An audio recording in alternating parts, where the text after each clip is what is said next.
Hello and welcome to Football and Grits. We missed you guys. We're back. We have added a new member to our staff since the last episode, I think. He's with us here. We have the spectacularly named Kennington Lloyd Smith III, a.k.a. Kenny, on our team. Covering Alabama, covering the SEC, doing a lot of stuff for us. You'll see him on Grits moving forward. If you are a Andy Staples Show feed devotee, you've already seen Kenny make his debut, so I won't belabor that. Brody Miller, I'm sure you're already tired of him. Both of you guys, by the way, the swingy bats are happening this week. SEC tournament in Hoover. Brody, you did a very deep story on Dylan Cruz. I believe the tagline was the Lionel Messi of college baseball. I did make a line in there and then they ran with it, and I'm not. So now I'm just like pigeonholed forever, being like, "Didn't you compare him to Lionel Messi?" So yeah, I'm screwed. Yeah, there you go. And Kenny, you had a piece on Jayla Torrance and her huge regional heading into the Supers this week. Kenny, we'll see what what lies ahead. But we'll do a lot of stuff, a lot of SEC stuff. This is baseball week, but guys, we're here to talk football, not karaoke, which Brody and we were talking about. Kenny, we got to peer pressure you into changing your Twitter avatar to the spectacular photo taken by Manny Navarro, our Miami writer. I'm waiting on album cover Wednesday. That's fair. Yeah. Manny Navarro, just the for our unofficial listeners staff know, photographer. We had a staff meeting last week in Chicago, and pretty much the entire staff except me went to go do karaoke, and everybody just brought the house down, from what I gather. And I, who had a 4 a.m. flight, just had to watch message after message come in and just die inside. But wait, what did Kenny sing? Superstar. Kenny, you opened up with Superstar. It's a strong cut. That's a fantastic choice. You collabed on a few others, Kenny, if I recall. Yeah, myself. That's a newcomer. Myself and Colton, Lions Rider did 24 music, and Kesha TikTok. It was like, wow. I mean, that song gets the place going. There's no argument. It was good. It was good. Underrated performance of the night. Our boss Jill Thaw bringing the house down with a deep cut Ashley Simpson Pieces of Me. Very underrated. Very underrated karaoke song. That's how you rally the troops. Pieces of Me. None of these videos will be making it to social media, but it was. We did have some photos. It was fun. But we'll be talking more about actual football this week. I will say I did dedicate my entry to the best division in college football, the Big Ten West. I was sad that our Wisconsin writer, Jesse Temple, also had an early flight, had to leave early, did not stay and wait for myself and Chris Vanini's tag team of House of Pains jump around. So shout out to Everlast. Fellas, let's get started. Vegas wants to take people's money. And every year we have win totals that are very interesting because you can talk about expectations. You can talk about, this rise or this faller. But these are the numbers that actually sort of tell you this is what people think you're going to do. This is where people are willing to put their money down of what expectations truly are for you this season. And we start at the top. The two-time defending national champion, Georgia Bulldogs. Don't tweet if you've seen it. But do you know the last time that Georgia lost a regular season game? Well, I would suppose it's been 3 years. Yeah, 2020, I would assume. Yeah, November 7th of 2020, the cocktail party, a track meet that they lost to Florida. Since then, they have gone 12-0 and 12-0. Obviously lost to Alabama in the SEC championship in 2021. That was on the short list of most shocking games I've ever seen in my career, where I'm just watching it thinking, how is this happening? And yet it did. They got their revenge in the national championship game, and then last year, of course, I wouldn't say skated through, but we're not quite as dominant, but still very, very good. This year, of course, the number 11.5, which basically says, is Georgia going undefeated or not? I will kick us off. Wait, before you start, we should clarify our system. For those at home, Kenny, I don't even know how prepared you are for this part, but yeah, we have we made a system because we want to gamble within ourselves, and we each have $1,000. I believe David called them Saban bucks. Saban bucks. I like it, and then we are basically we have $1,000 allotted to then bet X amount on our confidence level for each pick. Just want to make sure everyone knew that going in. But now, David, kick us off. Yes, I will say, by the way, Matthew C says the entire 2020 season is an asterisk. You're not wrong, but also it was very hard to win games that season, and the fact that you can go I'm trying to remember what Alabama did that year. I mean, was that the Devontae Smith year? That was the best offense. Yeah, that was like on paper the best Alabama team ever. Yeah, I mean, and it's like, yes, I agree 2020 is weird. I'm never going to argue that, but it doesn't change how good they were. Like, I will say, like, people, like, I just think, like, to try to compare that season to, like, the NBA bubble is just, like, that season had so many unique challenges that nobody had ever faced in any way. And, like, team chemistry was, like, a huge issue. And, like, that was a wild season. We didn't quite get as many, like, what the heck results as you would kind of think. Yeah. But I don't know that I'm willing to say it's an asterisk. I think it's a unique challenge. I'll say that. I don't say it's an asterisk. Yeah. Either way, I'm going to kick us off.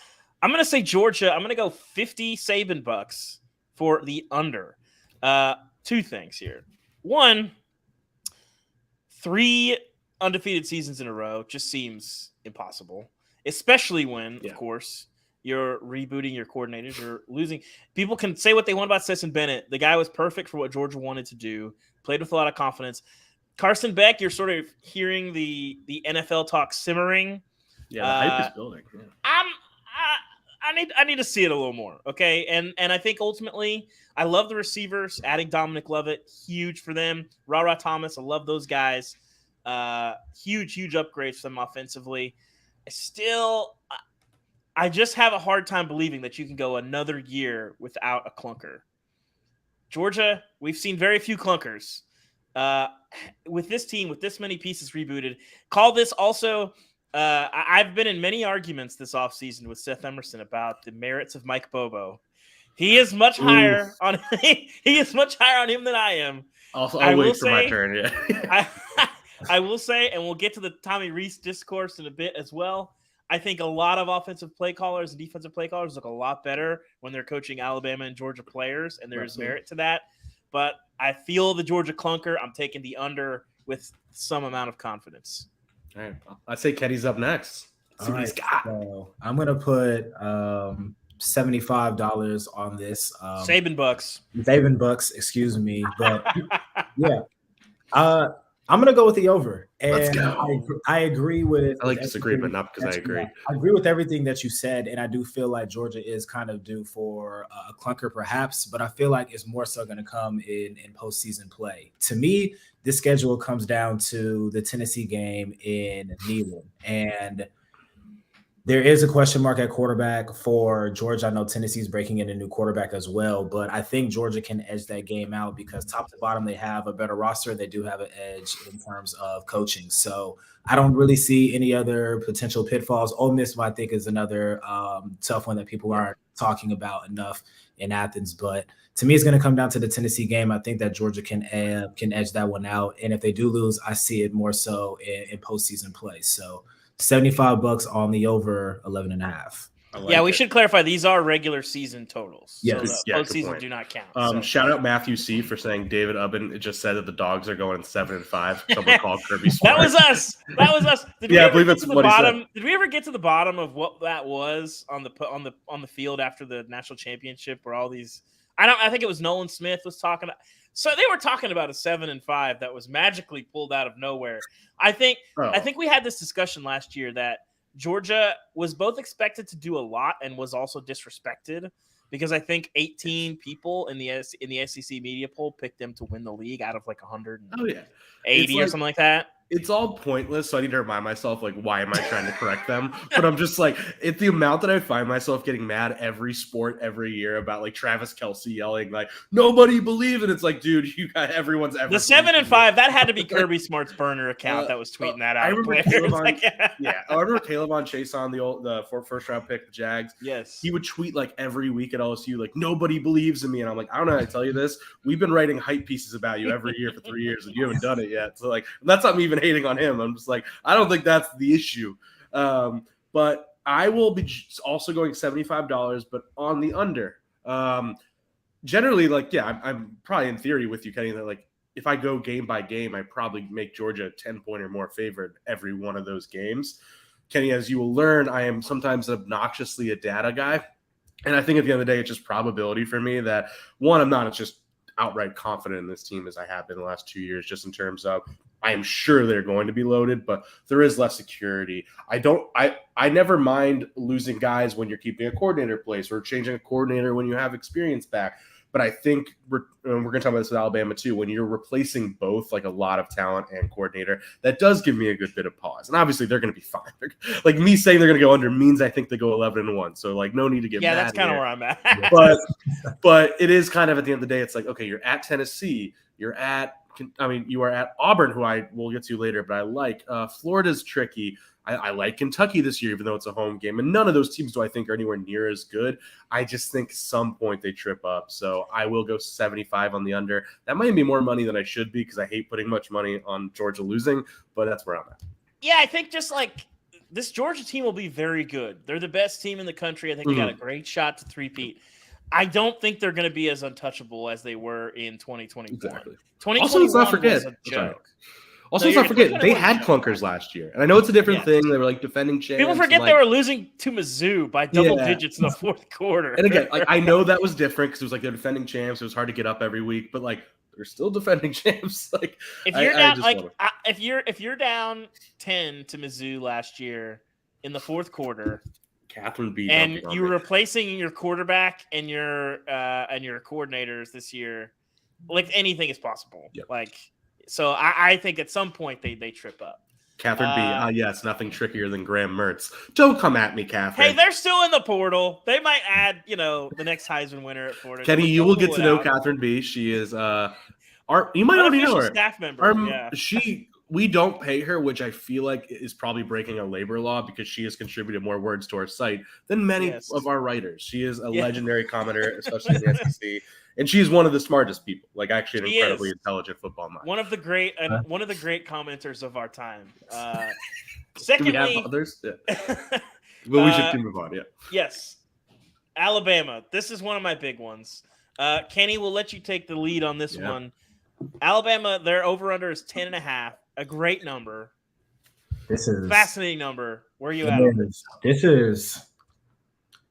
is a tough one for me. I had to pray on this, actually. I had to call God for some guidance. So now you're blaming God if your pick's wrong. Bold strategy. Full deniability. I'm gonna go with 50 saving bucks on the under. Let's go. I'm taking the under. Kenny's hating on the top. For me, there's just way too many question marks on offense. It feels like there's one at almost every position. Obviously, bringing in Tyler Buckner after spring practice and multiple years with both quarterbacks in the program raises some red flags. Pass protection was an issue in the A-Day game. Don't know what's going to happen at left tackle. Is there going to be a number one receiver that's going to emerge this year? Are they going to be explosive enough at running back? I think a lot of that depends on if Justin Haynes starts commanding a lot of carries early on. I do think the defense is going to be really good, but even they kind of regressed a bit last year in terms of undisciplined play. Really, really tough schedule in terms of Tennessee, LSU, Texas. I know they're all at home, but Ole Miss is going to be a tough one as well. So I'm going to take the under, and I feel like it's a 10-2 year. I'm going 200 on the under. I think if you gave me plus money on 9.5, I would take it. Yeah, for sure. I'm driving the bus right now on look, I think Bama will be fine big picture. The talent is obviously there. But I think, Kenny, you hit on it too. People are not talking enough about the offensive line in general. Last year, that was the biggest issue. Tons of communication issues. They got so many times by different blitz packages. They just got lit up. Bryce had to be a magician with no receivers. They still haven't really upgraded that much at receivers. I don't love that receiving group. It's going to be very hard. You're taking a portal QB in May, which is not great. And not only a portal QB in May, a portal QB in May who is not exactly setting the world on fire at Notre Dame, obviously. There's just a lot of big things where I'm like, I don't know. I think the defense will be fine, but not good enough to the point where, you're going to say, like with Georgia, we've said this on the show for a while, Brody, that sometimes you need to be able to score 40. It doesn't matter who you are. Georgia's the only team that has kind of violated that a lot. Didn't have to, then obviously against Ohio State in the playoff, but like sometimes you need to be able to go big. And I think this Bama defense will be good, but not that good. Like if Ole Miss hung 40 on them, would you be that shocked? If Sark put 40 on them, would you be that shocked? Do you believe that this team can score 40? I don't. And you look up and down the schedule. Texas, Bama's what? Probably a 5-point favorite in that game, 6 points, something like that. Yeah, around that. Yeah. I think you're going to see. I like Ewers in general rebounding from last year. I think he was a little banged up. Maybe he rushed back. His footwork was terrible the second half of the season. I think if he plays anything close to like we saw him play in Austin last year, I mean, Texas wins that game. Texas wins that game last year if he doesn't get hurt, obviously. I don't even think that's up for debate. And then you have, again, just a bunch of teams who are capable of beating you, like Mississippi State, Arkansas. I think Ole Miss is like the biggest wild card in the entire conference. Ole Miss, obviously, you're in Tuscaloosa, but you can still win that game.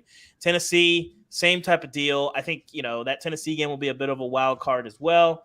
I mean, LSU, I think, is just a better team. Like, I think if you look at depth, Bama's better, but that top 22, I'm not even sure it's close, Brody. This idea that there's any debate, I wrote about this. I don't even remember what it was that I wrote about in the context of, but the idea that there's even, it's the SEC Power Rankings, that there's even a debate over who the second best team in the SEC is wild to me. So, again, I just think this is a slam dunk here that Bama's going to trip up and lose 2 games. I think they missed the playoff again. This is not your older brother's Bama. Like this is, I think you're gearing up for a lean year. By Bama terms, that probably means 9 or 10 wins. But I just don't see a lot of guys that make you say, wow. And I'm sure a few will emerge. I don't think enough will emerge. And I don't think you could put up 40 in an SEC that now requires you to do that. Yeah. How many dollars you putting on that? Did you say 200 saving bucks? He's going big. He's been on this for like 2 years though. It's like every time David has like a hot take, it's something I generally agree with, but then he goes too far with it. And I'm like, no, if I align myself with you, I seem as hyped about it. I was on this last year. I said, listen, I was with you, but then from the start of the season, I said, this is unimpressive. I said, Texas is going to push them. And then when I watched that game, the amount of alarms that were going off watching the offensive line, and you hear all year, oh, Eric Wolford, I don't know if he's going to, I don't know. And you bring him back. Okay. All right. Let's see what you got. It's not a talent issue. It's communication because people brought tons of different blitz packages and they never really adjusted and they don't have a magician back there anymore. So I'm very concerned now because the idea of all 3 of us going under is just a 100% indication they're going undefeated. Like I've never been more sure of anything. Freezing Cole's takes is recording this as we speak. I know, like we are just feeding the content machine. But I do think I'll go $75 in the under. I'm not nearly as strong on it as David. But yeah, I just keep going back to, and you guys nailed all of it, so I'll keep this relatively brief. But yeah, I go back to my thing also. First off, returning, losing a quarterback, a coordinator. I don't love necessarily the hireness to Tommy Rees. Obviously, I don't know what that tells you about the Ty Simpson, that situation when you bring in a Buckner, all of that. But also, I just think it's worth pointing out. And I think last year, even though Georgia did win it, I do think one of the lessons of last year, and I wonder how much this is going to happen in the NIL era, is that the middle keeps improving a bit. And I don't think there's anyone that's going to be like, other than maybe LSU and Georgia, better than Bama, like just on paper. I just think you're at a time right now where there's a lot of teams that can punch up, that can get there. Texas, they are not better than Bama, in my opinion, but I think they have on the right night, to David's point, they can go off for 45 on Bama. Mississippi State on the road, A&M on the road. Do not gloss over that one, as we've established. LSU is going to be a massive game, and LSU tends to play better in Bryant-Denny for whatever reason. At Kentucky, which again, like not saying Kentucky should win, but I do like Devin Leary and Liam Cohen back at Kentucky. Playing Tennessee, like I'm just repeating a lot of what David said, but and by the way, ending at Auburn in the Iron Bowl. That's 6 games that are like, I think are football games. That's the core of this. Like, yeah, it's not that I think Bama at most years has at most 4 games they can lose in a reasonable universe. Now you got like 6 to 8. Yeah, like that's a lot. Not that they will, and of those 6 to 8, I'm sure half of those they'll blow them away. Yeah. But in like 3 or 4 of those, it's going to be a ball game in the fourth quarter. And I don't think you have the playmaker at quarterback, the magician, to make you to rescue. But the question is, I guess though. Oh, go on, Kenny. I was going to say, like, that's not going to be Bama's offense though? Is it? Like, right? Like in a game, I think the Texas game is an example where that's a team that could score 40, but they're not going to go into that game the way they've had in years past, where it's going to be give the ball to Bryce Young or whatever first-round pick they have at quarterback and say, put it all on your back. They're going to have to rely a lot on the running game and try to shorten the game. And I think that's, that kind of where Tommy Rees comes in, implementing more of a balanced offense, going to be utilizing a lot of tight ends, trying to establish the ground game. So maybe a Bama that resembles more of like the early 2010s, not that they're going to be lining up under center, but I just feel like you're going to see if they can pull it off, a much more physical, complementary style of football than what we've seen in the last few years. Yeah. I'm not sure that I buy that they can run it effectively enough to do that. Now, I will say if we look stupid in December, I'll say the reason why will be Jalen Milroe's legs. That's the one caveat.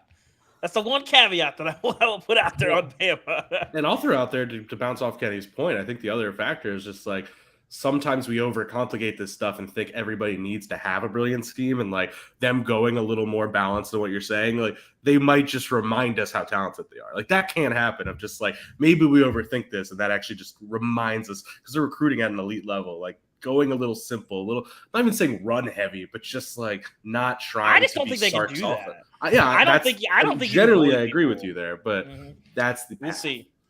Yeah. There's 2 teams at 9-5. I guess we'll stay in the West. We'll go with LSU.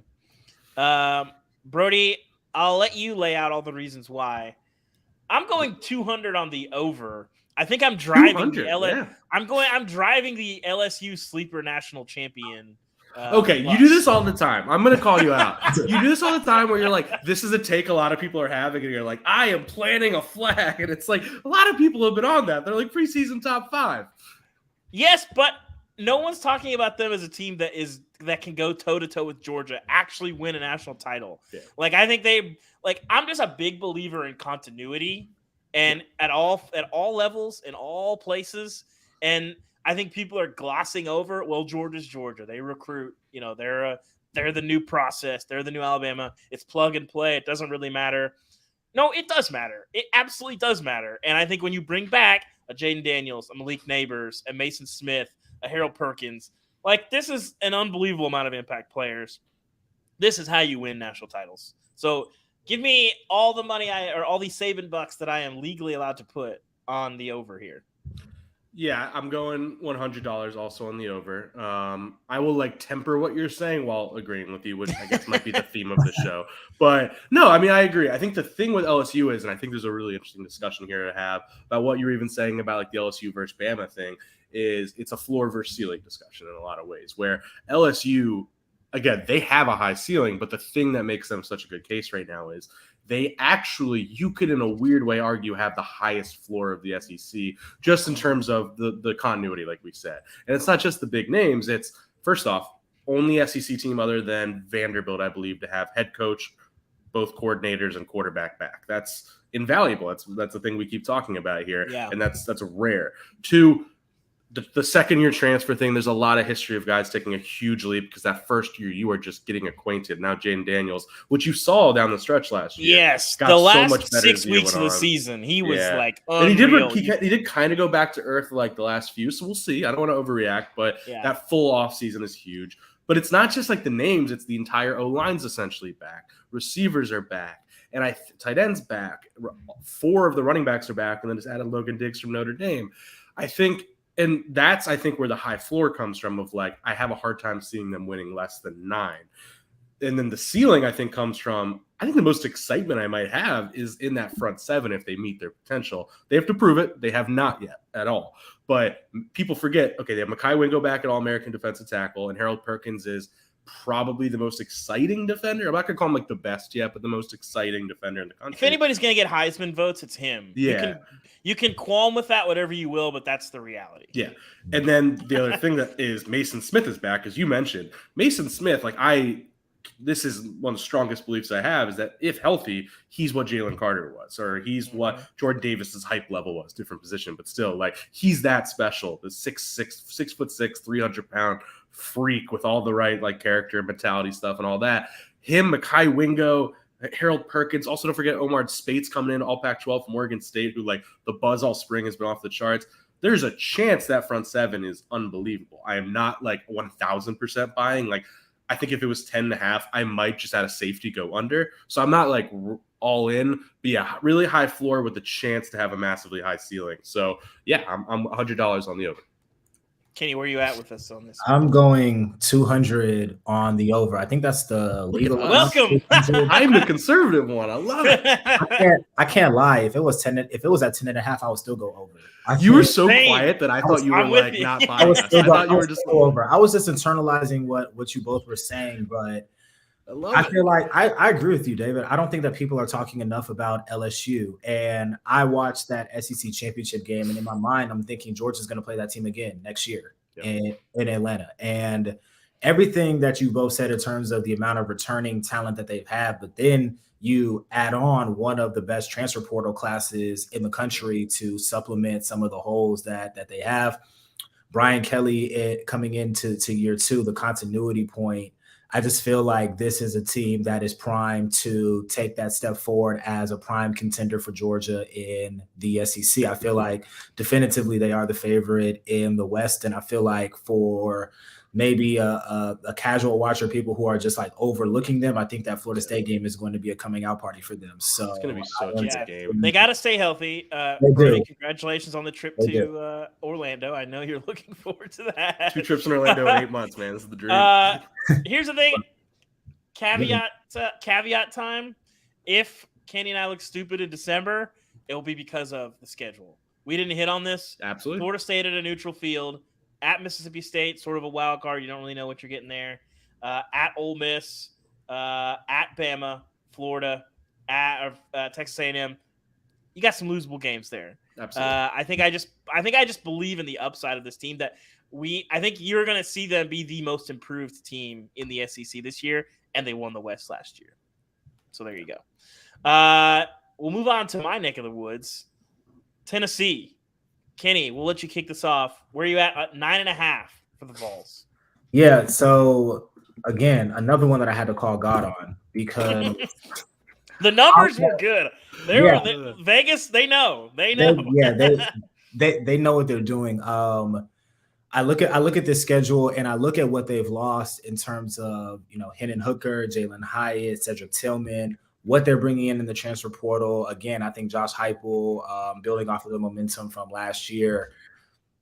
I'm going $75 on the over. We're going to have too many similar picks today. But I think they're going to be – I don't see Tennessee as this team that is going to take like a huge step back. And this is another conversation, but, there's a lot of discourse right now about Georgia's schedule and how weak it is. And I'm like, I don't feel like people are – giving Tennessee enough respect and how difficult of an opponent they could be for Georgia. I think that there's a thought that they're losing the marquee players from last year, so they're just going to regress back to what Tennessee has been, and I don't think that's going to be the case.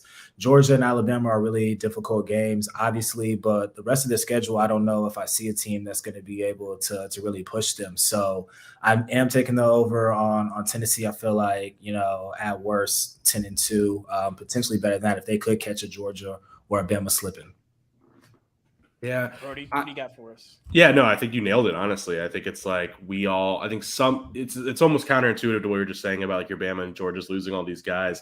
But I feel like it's a little bit with Tennessee of like they lost the flashy positions but I feel like they have decent people in place there, and I still like the infrastructure a lot. And I think sometimes we focus too much on the flash.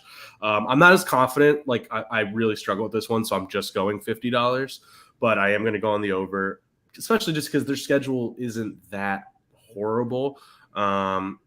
I don't think there's many worlds where I see them getting 11, for example, but at the same time, I do like, and also I go back, I'm a big SP plus guy. I know SP plus is harder to use in this era of portals and portal and, transfers and whatnot, but they have them number 6 overall this year. So it's like, sometimes they do know a little bit more about the returning production than like we think off the top of our heads. So I'll go $50 over. Well, continuing a theme, yeah, I'm gonna go 70. Here. I'm gonna go 75 on the under. Here's the deal. There is a world in which Tennessee crashes this, and really totally. As another breakthrough year. I think 11 wins is actually on the table for this team. Yeah. That wouldn't shock me. I think what people are underrating with Tennessee is they didn't have a ton of portal ads, but Keenan Peely at linebacker gives them a huge upgrade. Yep. I think Dante Thornton from Georgia is a great fit for this offense. Brew McCoy, Squirrel White. I don't think they're going to miss a beat at receiver. I think they'll be fine. Now Milton, I just think there's clunkers looming. I think Milton is a really big time talent. He's going to have some like unreal, like we're talking about, like we talked about Anthony Richardson games, and there's going to be the dart he threw in the back of the end zone in the Orange Bowl. One of the better throws I've seen like all year. Like that was insane. He can do some really special things. Can he do that consistently? We will see. I talked to Joey Halsley with a little bit of depth for a while at the Orange Bowl in Miami a while back, and they've really worked. I talked a lot about Milton, just like the things that cost him the job in 21 and sort of thrust Tennessee into where it landed last year. They've worked on a lot, and sometimes it's just as simple as like, hey, in this offense, like we saw it last year, you're going to have guys that are open by like 8 yards. Just put it up in the air. Let them run under it. Like you've got a huge margin of error. You don't have to throw it on a rope every single time and show all this off. And I think when you saw them play Clemson, you saw him do that a lot. He hit, I want to say it was Squirrel White. Yeah, Squirrel White, he hit down the field a couple times. He had a couple overthrows as well. It's going to be some frustration. But I think ultimately you're going to get a clunker there. I think you run up against the schedule. At the end of the day, they're still, along with Auburn, the only team in the SEC that has to play Georgia and Alabama every single year. Like, that's tough. It took, some miraculous stuff last year to beat Alabama. Now you got to go to Tuscaloosa. That's going to be tough. Even in Knoxville, it's still Georgia. They could easily win that game and not really shock anybody. But I think we saw this offense, when it goes up against personnel that can match it man for man, athlete for athlete, it's got some issues. And then, of course, when you can't protect and you can get a rush with 4 guys, which I think Georgia's going to be able to do, you have problems. So that, and then you're just going to play a bunch of losable games. I think you trip up in one of those 2 places. I think it's almost at best you split Georgia-Bama. It's almost like, I think, to agree with you in a way, it's almost like I think their odds of winning 10 games and winning 7 games are the same. It's like, I think there's a lot of ways where this year could go wrong, and I think there's a lot of ways where it goes really right. So I'm with you. And the Florida Juju, like, Florida, not a great team this year, but you still got to go to Gainesville, which has been a house of horrors for them. Even when Tennessee has had the better teams, like, how many times have we seen that? Like, we'll see. And last year, Tennessee was great. Florida was not great. It still felt like Tennessee was, like, teetering on the edge of, like, you're a couple plays away from losing this ball game, even though you're such a much better team than Florida. And that will be the case again. So we'll see. And then, of course, you get A&M on the schedule. Not the greatest crossover opponent. I think you'd much rather draw, a first-year coach in Mississippi State. A&M at the end of the day, we'll get to them. They have their issues. Talent is talent, and talent sometimes can shine. Kentucky will be tricky as well. Virginia will be interesting. I kind of assumed, because I was in Charlottesville last year after the shooting, that I would be covering that game. And then a young whippersnapper by the name of Deion Sanders crashed the party. I don't think I'm going to be at the Tennessee-Virginia game in Nashville this year. I'll hand that one over to Rex Road. We take a dip here. A whole 2-game dip. Yeah. Yes. Right. I'll kick us off with Ole Miss. I wanted to go big, but I just in general, we ran out of Saban bucks, so I had to go a little bit more conservative here. I'm going 50 on the over. Brody, you were waving the flag of the Ole Miss skepticism last year. I was. The portal was not going to work. All this stuff. Corral, they're going to miss him. I love what they did here, adding in the portal. I think Quinshon Judkins, sleeper for the Heisman, legitimately could be a guy that has a 1,800, 2,000 yard season. That's on the table. I don't know that they'll get there, but if that happened, I wouldn't be shocked. Lead back, no Zach Evans anymore. Judkins more than capable of carrying that. I think they'll be okay on defense. And then a quarterback, I don't know how that shakes out with Jackson Dart, Spencer Sanders. I think Walker Howard's probably still a year away. We'll see. Yeah, definitely. But ultimately, you're good at that position. I think I would take – would you take all three of those guys over every Bama guy? Oh. Now, that's an interesting question. Maybe not right now. Buckner's easy to dunk on, but he's still a guy who knows how to play quarterback. You Sanders, know what I mean? Sanders confuses me because I'll watch him and he'll be making this amazing play, and then he'll have a game where he's 4 of 18 for he was clearly yards. hurt last year, but he was not good last year. Definitively not good. Yeah. Yes. I'll let Kenny go next. So either way, it's an interesting question. Kenny, where do you land on the Revs? Yeah, I'm going to go with the over 2. I think I'm betting $50 on this. I think quarterback not going to be an issue, like you said about Junkins. I think adding in Pete Golding, while he did have, an unceremonious end in Alabama, I think he is going to be able to upgrade that defense. But a lot of me picking this pick is purely a schedule play. I mean, they're getting 4 easily off of their non-conference. Reading it now, Mercer, Tulane, Georgia Tech, UL, Monroe. I think they can get at least 4 on the rest of their schedule. So manageable schedule, improved defense. They're going to have playmakers on offense. So I think Ole Miss can get above 7.5. They better watch out for Tulane. Yeah, Pratt's still there. But... They lose Spears. Spears, one of the most fun players. And it's a road game, right? Yeah. I'd be nervous. I think they'll be fine. Yeah, they should be. I think man, when you have Judkins just running at you, the pace that they're going to play at, obviously, and I think they'll dial back slightly this year, but the pace that they play at, when you have a guy that runs downhill like that, it's really another level from the vertical part of that. Everybody pays attention to that, but it's really an offense built off the running game. And when you have a guy that's just going to punish you, and I think they're going to lean on that this year, because I don't know that they love any of those QBs necessarily, and I certainly don't think they're going to ask those guys to win games for them a lot. But it's fascinating. Brody, are you going to be the lone Lane hater once again?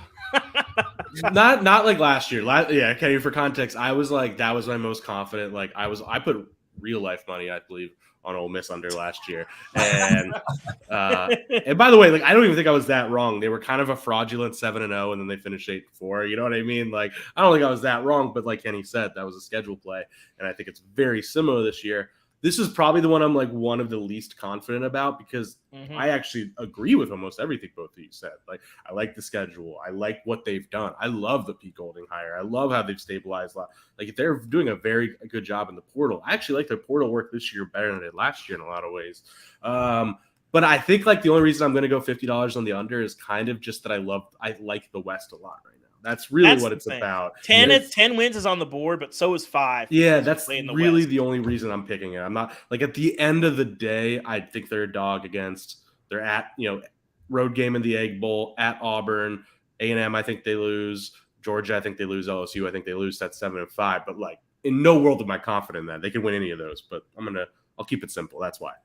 Yeah. I will kick us off with the Hogs. I know a thing or two about Arkansas. And I'm going 50 on the under. That's 7.5. I just don't see it. Similar, the West, Arkansas, the talent and the depth issues just showed up last year. Mm-hmm. And it was very obvious. And I think also we'll see how much they tweak, how much Dan Enos tweaks how they use KJ Jefferson. But when he wasn't playing for them, Arkansas looked awful. And so now, again, I'm a big believer in continuity. And you lose both coordinators. Barry Odom, maybe the most underrated coordinator. That is the biggest loss of a coordinator in the entire SEC this year. Massive. Is that crazy? Yeah. What they were doing to teams with the drop 8 scheme, when teams couldn't figure it out, It was ridiculous. If I recall, I think they lost to LSU last year, but wasn't that like it was like 2017. LSU LSU seemed almost like lost totally it. Harold Perkins discombobulated. single-handedly won that game. Yeah. Yes. So like when they get that, so KJ's a great player. I question, even as big as he is, the refrigerator filled with bricks running downfield, like that's still like if you use him the same way that you used him last year, you're gonna have similar outcomes because he just takes a lot of hits, and I don't like anything they have behind him. And so defensively, you still obviously lose a lot, and I think it's just going to be tough for you to get 8 wins. Last year when you're dropping games to Liberty and Arkansas just looked tired in the middle of the season, and when they didn't have KJ, they lost so much juice. And I have a lot of questions of whether or not KJ can last 12 games unless they totally change how they use him. But if you're going to turn him into a pocket passer, you're taking away one of the things he does best. So you're sort of stuck there. Yeah, I am going to go 25 on the under because just very little confidence. But at the same time, and it sucks because I think KJ Jefferson, like you could convince me on the right day, he's like the second or third best quarterback in the SEC. Like I love KJ Jefferson. He might be the most accomplished guy coming back. I think he's proven in a weird way more than Jaden Daniels. And like he's proven he can be elite probably a little more than Jaden Daniels. And by the way, give him credit. Like they added, I believe, 10 defensive transfers. Like it does seem like, even though they lost guys, like it does seem like they're probably going to be a little deeper there and whatnot. I just can't get over the Barry Odom loss. I can't get over the general lack of trust in like the talent of the personnel. And it's hard to tell how good these transfers will be. So there's always an element of when you're talking about like a Western Kentucky safety that we're talking out of our ass a little bit, like of just like how much you don't know. Yeah. Like sometimes it works great. I think we talked about this on the Dion show with Ari and Andy a while back, but like you talk to coaches and like the transfer portal is sort of the new junior college now. And that like, exactly. If you can hit on 50% of the guys you take, you feel pretty good. If you're hitting on 75%, whatever you're doing, keep doing it. And it's not hard to get in that 20% range where you take 10 guys and by October you realize that 8 of them just can't play. And that's a real problem. And so that is where these programs that take a ton of transfers, like you're seeing Ole Miss, Arkansas took a bunch this year. When you have to, rather than the plug and play, you're going to see a lot of variance. Like sometimes you'll hit them and sometimes you will not. And it will be a long year. So real quick for Taz 997. We explained at the beginning, but you might've missed it. $50. So we have $1,000 each to spend across all 1,000 saving bucks, Brody. So sorry. 1,000 saving bucks to split across. So $50 probably is like a base unit. Yeah. But anyway, Kenny, what are your thoughts? Yeah. So I'm going to go with 75 on the under. He's back on the under. Yeah. To y'all's point about the transfer portal. And I think Arkansas is an interesting case because they had so much attrition as well. So it's like, was it addition by subtraction and what they're bringing in is better than what they had, or is it going to kind of to bottom out? The 7.5 number is really interesting for a program like Arkansas because even if they hit the under and they were 7-5, like that's still not a bad. It feels like a really good year for them. Yeah. So I have a lot of confidence in KJ Jefferson, and I know Sam Pittman by nature likes to establish things on the line of scrimmage, but you're not going to be able to win in college football if you're not great at the skill positions. And secondary was an issue last year. I have questions about what they're going to have on the perimeter at receiver. So for those reasons, I'm going with the under. Yeah, I say what you want about, like, it got a little weird with these guys at the end, but, like, Miles Slusher, Trey Knox, like, dudes. And you don't have those dudes. Like Trey Knox in the right world, like, is a game-changing player. And that's a big loss to me. All right. I gotta lead this one off because I haven't gone first once yet. I've noticed this. We've reached the Aggies, Brody. We've reached the Aggies. I could not believe this number was 7.5. I could not believe it. 100 saving bucks on the over. Yep. I'm gonna do it again. Listen, I am also $100 on the over. They're not a preseason top 10. I get all that, but for a team this talented to to have that kind of expectation. Like last year was an anomaly. I get all this stuff, but like last year they had a lot of weird stuff going on. Our colleagues Sam Kahn and Andy Staples chronicled it well. Give me like the Aggies, I think, can go win 8 or 9 games, and the ceiling obviously is gigantically high. Obviously, our guy Bobby Petrino, another interesting addition. I think if you're effective, all the personal stuff, like all of the egos and all that stuff, it sort of disappears. And I think that when you have just purely Connor Wegman, who I'm a huge advocate of, Evan Stewart, in a terrible offense last year, looked fantastic. Wegman showed some pieces, like 7.5. The fact that Arkansas and A&M have the same over-under is wild to me. So I went 100 on the over for the Aggies. I feel very confident on this. 8.5, I would have had to think about it. Yeah, like we were joking before the show of how like we had to like mess with our numbers a lot because we're trying to make them fit 1,000. I originally had 200 for this one. And I actually appreciate a lot of our commenters pointing out that like Caesars and a few other apps have it at 8.5. So I think BetMGM might just have a. They probably tweaked the juice on those numbers. Yeah, exactly. It's a great point. And I would pay juice on 7.5. Oh my goodness, because I do love that. I mean, the better question is almost like, would we take over 8.5? And I think my gut might be yes. And it's like it's a healthy place to be where we often get way too carried away on A&M of thinking like they're a top 5 team when I will tell you right now, I was so all in on them going under last year on that 9.5, and obviously it hit. And this year it's just kind of a little bit of an over regression because they are number 7, I believe, in Bill Connolly's returning production metric, which is such a good tool. Even they're 35th in SP Plus, but that's not really indicative because, to your point, there is like no conceivable way that it is just as broken as it was last year. Like all data from last season is broken of how. And I think with that returning production stat, you also have to almost grade that on a curve in the pool era. Because of like how bad it 80, was. 80. Well, that and like I'm just saying, like now, like what 80% in 2017 and 60% in 2023 should be comparative. Because everybody's losing guys. And just to bounce off this returning production is more talented. Like just in terms of ratings and all that stuff, like it's the most talented returning production. So those guys might actually go up even more exponential. And I like Wegman. I actually like the Petrino thing is so polarizing, and I get it, but people forget Petrino has just been cranking out great offenses for a long time. And he's got good players. He's got great players.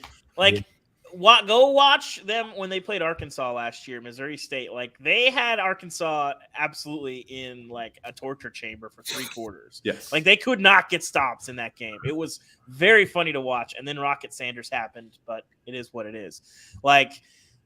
Again, you can say all you want about like Petrino and like question all these play callers and all that. If you've got dudes that are the X's that are on your playbook, it looks a lot better. And he's going to have some dudes, and he's got a quarterback. Yeah. And I just think, it's the best quarterback he'll have had since Lamar, probably. Yeah, that sounds about right. Yeah. Close. Yeah.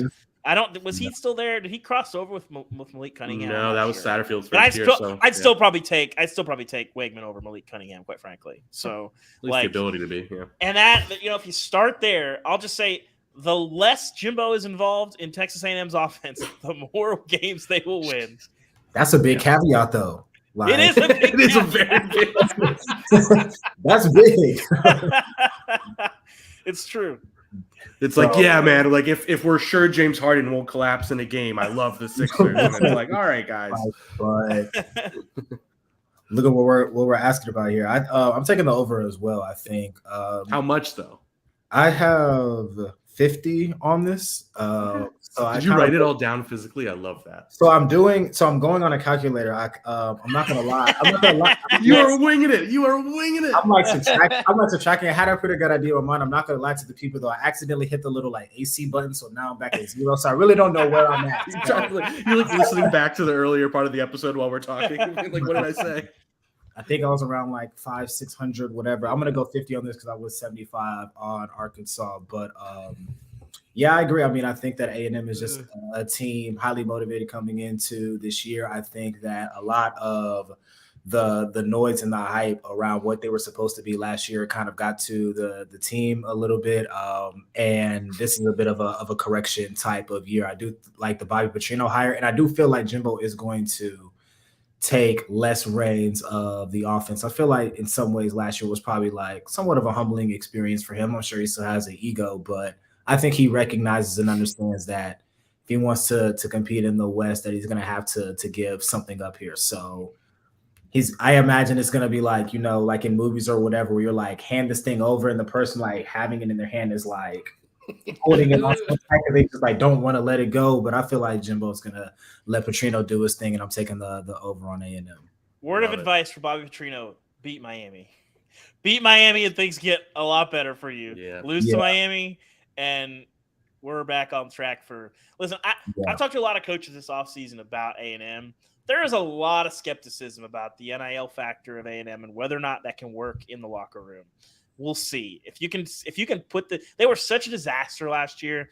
If you can put this together, I think you go a long way in saying this is a winning model, and we'll see. We got to start packaging these because we're going to go super, super long. I got one really strong one left. Let's go, Brody. Give it to us. Yeah, we do got to hurry up, though. I'm going $200 on Auburn over. I love this Auburn team. No. You're wrong, David. You're wrong. Okay, they bring back a lot more than people realize. Also, like turnover regression is a very real thing. They were like 122nd in turnover margin last year, and we all watched that team. A lot of weird stuff happened.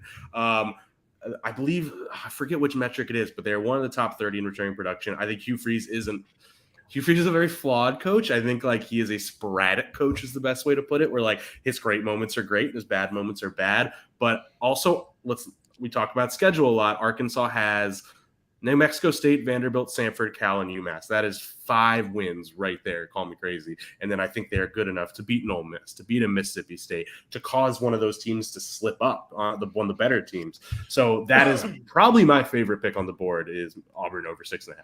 I think they can win 8. I'll give you the schedule. I went 25 under on Auburn, mostly because the Brian Harsin recruiting or lack thereof, the dude index is very low in Auburn right now.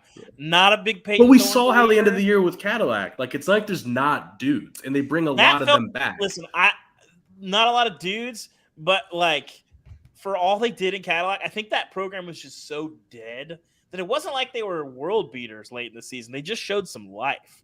And I just think when they play the top third of the SEC, it's going to be problems for Auburn. It's going to be problems. Let's put a real wage down, baby. Let's go. Wait. Kenny's the tiebreaker here. All right. I'm going over on Auburn. Low confidence, though, with only 25. That's fair. I respect that.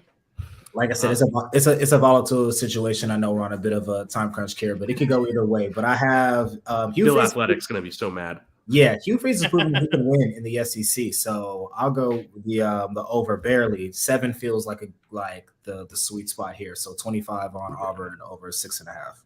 I think at the end of the day, I just don't believe in their ceiling at all. And I do believe in their floor. I think it can be really bad at the start. I just think this is not like a very talented Auburn team compared to the Auburn teams that we saw even at the end of the Gus era. So that's Catherine coming in with he's under 500 winning percentage. Yes, thank you. Okay, he was at Ole Miss. Like I think like Ole Miss isn't supposed to go 6-3 every year in the SEC. Yeah. Like come on. He had some things rolling at Ole Miss though in that. Yeah, he had some top 10 teams. He won a Sugar Bowl multiple times. Like I'm right. You are right. But Ole Miss was beating Alabama. Like this, that was a thing. Like Matthew C. I will say that in our 3-star U project that we did, Matthew C. makes a good point that when everyone's paying players, Hugh Freeze is just another guy. The recruiting classes that they had together, Laramie Tunsil, Robert Kimdiche, DK Metcalf, like the amount of dudes that they had rolling out there that got there under somewhat dubious circumstances and then turned into like great pros, like at big time draft picks. Like, can you do that? I think you can at Auburn. Can you do that in the new world? I don't know. I don't think they're going to be afraid to cut a check though. either. They won't be, We're not gonna be but afraid. everyone's cutting checks in the SEC. Second off, I do think get that up? sometimes we because people pay players, you think that's the only reason they ever got a player. I think Hugh Freeze is a good recruiter. There's a lot of evidence of that. That's not the point we're arguing here, but still. Yes. Anyway, I feel like I have no super strong takes after this, so we can go speed if we want to. Yeah. I'm gonna go Kenny heavy. has a hot take. Yeah, I'm driving the bus on Kentucky right now. 75 over on 6.5. I'm just a believer. I'm $100 over. I think the offensive line will improve. Big Devin Leary guy. I think he's the best quarterback in the portal. I think Liam Cohen, Rich Scangarello, they were so predictable. A combination of being predictable and poorly executed. That's a tough place to be. Those are Tennessee 2019 or 2020 levels of difficulty of trying to do anything offensively. So I think there'll be a big upgrade. Just a believer in them. Of course, the speed at the receiver, big time Barian Brown fan. Chris Rodriguez back. I just think. Wait. Where do you think Barian Brown ranks in your SEC playmakers list? I'm blanking on the top playmakers. He's scary, and we haven't even really one or seen two, him and I'm yet. just forgetting someone obvious. I'd have to track because I don't even know if he enrolled early last year. Please comment. Maybe somebody in the comments the commenters can check us on that. But he might be my favorite. Yeah. Last year you watched him and you're kind of he doesn't really know what he's doing, and he's still amazing. This guy's unreal, and you can just kind of see I don't know. And then I went also over on South Carolina. 25. They make me nervous because they're just so inconsistent. Last year, the Jekyll and Hyde nature of South Carolina, for them to go back to back and not really in fluky ways, just beating Tennessee, beating the brakes off Tennessee, and then beating Clemson. What was that a week later or 2 weeks later? Anyway, I think South Carolina has a lot of upside, and I do love, you keep Juice Wells, Rattler back again, continuity. Didn't love the Dowell Loggins OC hire, but we don't want to get I read your article gened right now. So Kenny will anytime we can bring that back. Later. Yeah, anytime. I read your article, Gene. Anyway, so South Carolina, I'm tentatively over. I think they have a very big variance this year.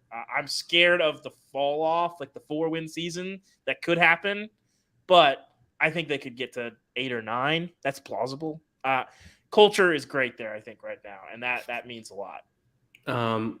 Yeah, I'm $100 on over of Kentucky. I won't go further. You pretty much hit all my points. I just really do buy in on that team.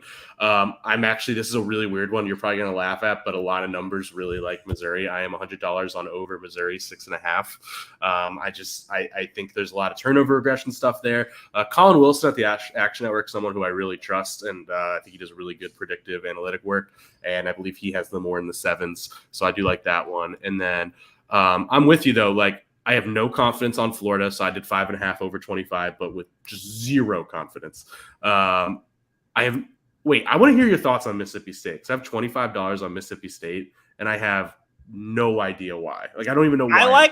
I think Kevin Barbay was a really good hire. Okay, I'll trust you. I just wonder, when a program goes through a trauma like that, and we don't really seen that, and they also violated my golden rule of coaching hires, in that I get it, but also if no one else in your division would hire that guy as the head coach, don't hire that guy as the head coach. I love Zach Arnett as a coordinator. I think the 3-3-5 scheme he's got going just kills it. I have some questions about the dudes. They lost a lot from last year. In general, though, I just structurally, it's the degree of difficulty is so hard because Zach Arnett walking into that situation and being a head coach, that's hard. That's asking a lot. So I just think that can catch up to you in time. And Mississippi State's a tough place to learn how to be a head coach. All right. Now it's to me. Like I said, I really have no idea how many dollars I have left. So I'm just going to give myself. I actually appreciate the transparency. It means a lot. I'm just going to give myself what do we have? What do I have? 7 teams left. I don't think I've talked about. I'm going to give myself 450. I feel like that's a good number. That sounds about right. Sure. Because I want to check back this later. How about you just give us your takes, and then it is your homework after the show though to make the math work. Okay. Yeah. There you go. All right. Cool. So I got 75 on Kentucky over. I mean, I just look at their schedule and I feel like they could start 5-0, and the number is number 6.5. South Carolina 25 over, like you said, Jekyll and Hyde. It's going to be so tough, and they're non-conference. I mean, North Carolina to start, Clemson at the end. You got to feel like they got to split those to get that 7 number. Missouri taking the under on them, but I still feel like they're a bowl team at 6-6. Under on Mississippi State, I'll put 50 on that. Love it. Florida. I don't like the vibes coming out of Florida. It's probably right the now. most impossible team to handicap. I think. My like God. it might be number one. Yeah. So with Florida, it just comes down to like Brody. It's just do they get better? You know what I mean? It's just did they get better? Right. You're more familiar with Billy Napier than both of us are. What's the deal? What is happening? I trust Billy Napier in the overall program building point of view. I like him on the macro level, but on the micro level, there seems to be like a bunch of issues. It's a lot of issues right now. I completely agree. And we've talked about this on a few episodes before. There is something funny about how much I remember Scott Strickland of Florida, like so much of the theme of the last few years has been like press conference being like, nobody's better aligned than us. We are the alignment school. Nobody's better aligned. And it's like, who needs to get aligned? Their defense. Yeah, nice. Nailed it. But also like Rashada, all that. Not a lot of alignment. Yeah, I guess it really comes picking it over, which I do have the over and I'm not confident in. Like, I feel like a lot of it really is just being like, do you trust his staff and them as coaches to like make, because they have a lot of returning people back, but it's like, what's your confidence level? They're going to be good. I do think he's a good enough coach to get that team better, but yeah. And is how much, or can the office staff elevate Graham Mertz? I saw a lot when I was at Iowa covering the Hawkeyes and saw him. Yeah. People who didn't watch a lot of Wisconsin games last year, just go back and watch Graham Mertz from last season. The welcome wagon could have been a bit more enthusiastic in Gainesville. And I'll say this: listen, opt-outs, all that stuff. People want to say, well, the bowl games don't matter. Are you sure? Like, are you sure that bowl game doesn't matter? Because it kind of matters if you just get punked by an average Pac-12 team. Like, I don't know why. Like, it just feels like this Florida team. I just don't see the upside, and that's I think that's the problem. When's the last time you could say that about Florida? Like, they've had their flaws, they've been up and down, but I felt like they always like scared you. They had some upside. I don't know. Elias Gray, famous commenter for us, very good. I think just nailed it. I don't even know what Florida is. And I think that nails, like, that's it. Exactly. Like, I don't know. If you ask me to be like, what are they good at? What are they even bad at? I don't know the answer. Yeah. And that is maybe the truth. Yeah. I went Missouri under for 50. I get some of those numbers, Brody, but they didn't fix the quarterbacks. You lose Bush Hamdan, who basically took over play calling duties last year, really helped them. And I think they probably get to 6, but 7 is going to be an uphill battle. I think I got 25 on Florida over, barely at 6. Yeah. Here's my hot take. We were due for a hot take. Yeah. I'm going 100 on Vanderbilt over. I wanted to do this. I wanted to go big on Vandy. I'm $50 under. I'm going over. I think honestly, there's a chance they might be able to run it off in the first 4 weeks. That's the thing, though. Which I know. It's can you do it then? Yeah. They lost to Hawaii last year, so it's like this game is like, okay, it should be a win, but it wasn't a win last year. But I just believe in what Clarkley is doing. I thought he had a pretty good intro recruiting class, and I just feel like they're due for more wins than they've had. That's not to say that they're going to go to a bowl game or whatever, but 3.5, I can give Vandy 4 wins. So I'm going 100 on Vanderbilt over. Yeah, I'm going under. Year, people forget, like, they beat Kentucky and Florida. Yeah, and Florida, say whatever you want about those two teams. Vandy beat Kentucky and Florida in the same season. Like, that's wild. I think my thing is like build the culture. I had a lot of concerns about Vandy when I read our colleague Pete Sampson's All Access piece the first game when they lost to East Tennessee State. I was like, oh boy. I was like, is he going to make it to the end of year 1 without a team revolt? Like, what's going to happen here? And for them to keep fighting at the end of 2021. And then last year, for them to really, and they did it in a fun way, really rally and play and get some fruit for their labor. I think that goes a long way in the offseason. And then, of course, like Swan and all that, I think they can. I think Vandy, I wanted to go big on Vandy, but I ran out of money. So I went 50 on the over. I'm under just because I think there's an element of like, I love what they're doing. I actually trust Clark Lee in the grand scheme of things. I just think sometimes there's like a thing of like, someone impresses. We assume there's going to be just like this linear improvement, which by the way, there probably is, but doesn't mean that linear improvement means like you're suddenly beating, I don't know, Tennessee or something. Like, you know what I mean? Like, you don't have to get to 4 though. That's true. At the end of the day, though, I think they stay at 3. Like, I love what they're doing, and I don't think if they go 3-9, it means like Clark Lee's not doing a good job. But I just, at the end of the day, like, I don't think what they did well last year is like indicative of necessarily like a team that's playing great. That's the only reason. But yeah. I went 50 on that. So per tradition, even though we're running over, we got to get some grits in. I did in Chicago last week. I had never had Portillo's, and I had to consult he's still our colleague, but Colton Pouncey, who Kenny got to meet in Chicago. Colton just sort of comes to the summits. Top 5 morale guy at the company. Like, fantastic. Truly. Yeah. I love Colton. But Colton is a Chicago guy at heart. I had to text him. I said, hey, is Portillo's actually good or is it a tourist trap? Because I'm not sure. You could convince me either way. He said, no, it's good. And one of the great Italian beef sandwiches of my life. I have had in Dallas, where I lived for most of the last decade, I had a lot of bad Italian beef sandwiches, and I had become jaded to the genre. It's like I told people I felt like a person in Michigan saying they didn't like barbecue.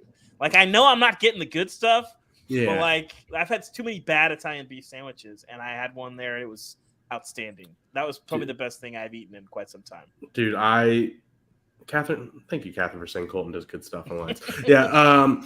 I have been on the road for 12 days, as you guys know. Was a bachelor party in Wisconsin, work thing in Chicago, as we've said, and then I had to be with some family in New Jersey. But I have been crushing. I'm gained so much weight, it's not okay. But I had cheese curds in Wisconsin, the Mars Cheese Castle, just elite curds, no notes. The raw ones or the fried ones? Fried cheese curds, yeah, okay. Of course. Like, raw ones though, if you get the right raw curds, they do. Oh, a good cheese curd raw is still delightful. Shit. Yeah. Chicago, I ate great, but I had this really great Mediterranean restaurant called Emma that I got takeout one night. It was like EMA, I don't know how you pronounce it, but just delightful. And then I was in Jersey, and I got Wawa twice. I got a Primo hoagie, which is my favorite Italian hoagie in the world from Primo's. And then I had just my favorite hometown slice from Riviera Pizza in Medford, New Jersey. I ate good these last 12 days, and that's Matthew all I want C you guys to in know. the comments giving us a Lou Malnati. I have good news for you, Matthew C. We had some Lou Malnati. Lou Malnati actually catered our main staff meeting on Tuesday, courtesy of our intrepid editor, Jill Thaw. It was delicious. I'm not like a big Chicago. Like, I like it's Chicago not my beef dish. thing, but yeah, I like it. I wouldn't describe myself as a enthusiast, but I like it. It was very good. I'd never had Lou Malnati's. I put Malnati's over Giordano's though. Yeah, it was really, really good. The buttery crust, you can't beat it. Kenny, best thing you ate in Chicago before we get out of here? Outside of Lou Malnati's, which is great. So we went to Weber Grill. Oh yeah, yeah. How did we not talk about this? You forgot about. I know Weber we're like Grill. at an hour 10, and our editor wants to kill us. I mean, Somebody informed me that I think it might have been Andy or Ari that said that it was a chain restaurant. Nicest chain restaurant I've ever been to. Like, I grew up, my chain restaurants are like Outback, Applebee's, Chili's, not that. Like, I walked in and I was like, wow, this is like an impressive. Nicole was roasting us for going to Weber Grill, which was, and we went partially like as a bit. Like, we went like halfway a bit, but like. But it was really good. Crazy. No, it was going crazy. I got a ribeye. We ended up. We went to Chicago. I'll give a brief story. So we were at we all kind of got in town. We were congregating at this bar, and Manny Navarro, our Miami writer, somehow he loves this pork chop that he gets all the time at Weber Grill when he comes through Chicago, which isn't that often for a Miami writer. They're like this big. It sounded very good. And I remembered that I had actually eaten at Weber Grill like 14 years earlier, had a very positive experience, and it was within walking distance of the hotel. So pretty much our entire staff ended up going to Weber Grill. It was very fun. I told them, listen, it is very funny. It is extremely gimmicky, but it's pretty good food. And it's better than trying to figure out where we all want to go. I enjoyed my time there. I think I had just like a regular steak. Yeah, I had the steak and fries. It was quite good. An elite ribeye, like fantastic. Yeah, it was really good. So anyway, great time in Chicago. We got to hang out with Kenny, got to see Brody, got to see our whole staff. It's always great to get to go. I didn't get to go last year because I was getting ready to have a baby. Not me personally, but yes. But the good news is I am taking some time off this week because her first birthday is around the corner. So we're very excited. Anyway, thank you guys for tuning in to a supersized show of Football and Grits. And shout out Kenny for joining, who got great reviews in the comments. Yeah. Yes, the people were loving Kenny. You'll see Kenny, I'm sure, a lot this year. Yeah. Covering Alabama for us, getting in the SEC mix with us. We'll be back. We don't have any shows planned, Brody, but we kind of just pop in. I think we should do another one in like 2 weeks. Let's do it. If somebody gets fired, somebody big gets arrested, you'll probably see us on an emergency show. But we'll figure something out, and then it's only May. We're knocking on the door. May, people are off. This is the quietest time of year in the college football sphere. But we're only, Brody. Well, we have SEC meetings. Wait a second. Should we do a mailbag episode? Yeah, we probably should. I think it's time. Yeah. But we have SEC meetings this week, which I actually don't think we're going to get any resolution to any of these issues. They're just going to talk at each other. Seth Emerson and Andy Staples will be there. I'm sure they'll have a pod from down there on the Andy Staples feed. We'll be around. We're only I'm sorry if this hurts your feelings, Brody. We're like 7 weeks away from media days. Are you aware of this? I know, right? I'm stressed out. Yeah. So the season will be here. Right. We gotta wrap this show up. It's great news for you. I'm a little. We'll see. We'll see. The season is long on this side of the fence. But anyway, thank you guys for listening. Thank you for tuning in. We don't hate all of your teams, just most of them. For Kenny Smith, for Brody Miller, I'm David Ubben. This has been Football and Grits. Thank you guys. Subscribe to the Andy Staples pod if you don't already. Thanks.